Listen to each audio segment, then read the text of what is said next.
మురబ్బ చేయడానికి ఇట్లా బెల్లం తురుము వేసుకొని ఫస్ట్ దాన్ని మంచిగా జర పాకం వచ్చే వరకు మెల్ట్ చేసుకోవాలి.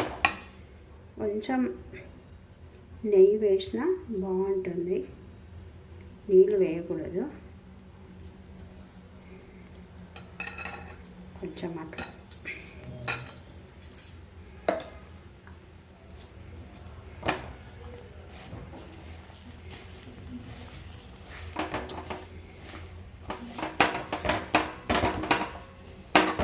అల్లం మంచిగా క్లీన్ చేసుకోవాలి. మంచిగా పొట్టు తీసి మంచిగా కడిగి సన్న ముక్కలు కోసి మంచిగా మిక్సీలో వేసి గ్రైండ్ చేసి పెట్టుకోవాలి. మనం ఒక కేజీ బెల్లానికి ఒక అద్దపావు కొంచెం తక్కువ ఎక్కువ అల్లం వేసుకోవాలి. ఎందుకంటే అల్లం చాలా ఘాటుగా ఉంటుంది కాబట్టి కొంచెం వేసుకోవాలి. ఇక ఘాటు కూడా ఇష్టపడే వాళ్ళు ఉంటే పావు కిలో కూడా వేసుకోవచ్చు. చూస్తున్నారు కదా బెల్లం ఇలా మంచిగా మెల్ట్ అయిపోతుంది. బెల్లం మొత్తం మంచిగా మెల్ట్ అయిపోయింది. దీంట్లో సన్నం మంచి తీయపాకం వస్తుంది.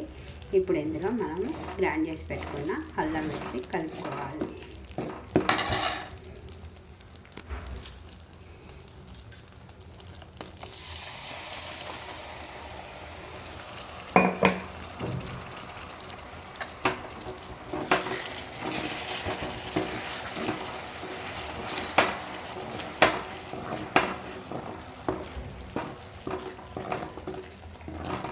ఈ అల్లంలో ఉన్న వాటర్ కూడా మళ్ళీ ఎగిరిపోయే వరకు పెట్టుకోవాలి.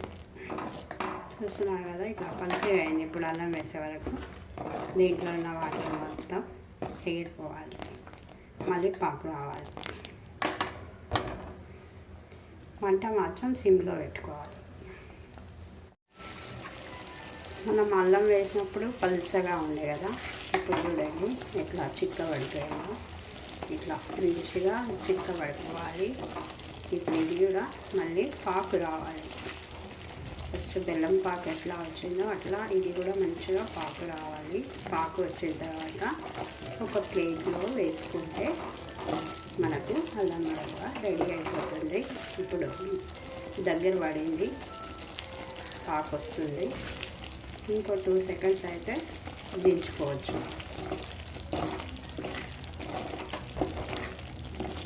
కాకపోతే నేను దీన్ని ఒక స్టీల్ డబ్బాలో వేసి పెట్టేసుకుంటాను, స్పూన్తో తీసుకొని తినడానికని.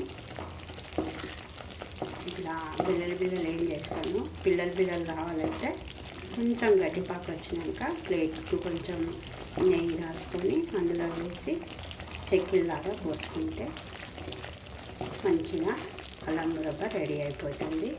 నేను మాత్రం టిఫిన్లో వేసి స్పూన్తో తింటాను కాబట్టి కొంచెం ఇలా ఉంచుకుంటాను. ఈ చలికాలంలో అల్లం బెల్లం తింటే చలి, జ్వరాలు, ఫ్లూస్ ఏమైనా ఉన్నా తగ్గిపోతాయి. కఫం వచ్చినా తగ్గిపోతుంది కాబట్టి ఈ చలికాలంలో అల్లం బెల్లం తినాలి. హెల్త్కి చాలా మంచిది. మంచిగా రెడీ అవుతుంది ఇప్పుడు మనం అల్లం మురబ్బ. మీకు బిల్లలు కావాలైతే ప్లేట్లో వేసుకోవాలి, నూనె రాసి లేదా నెయ్యి రాసి. నాకు బిల్లలు ఏం వద్దు, నేను టిఫిన్లో వేసుకుంటున్నాను. For watching. మీరు కూడా ఒకసారి ట్రై చేసి చూడండి, చాలా బాగుంటుంది. మా ఛానల్ను సబ్స్క్రైబ్ చేయండి, షేర్ చేయండి, మంచి కామెంట్స్ పెట్టండి.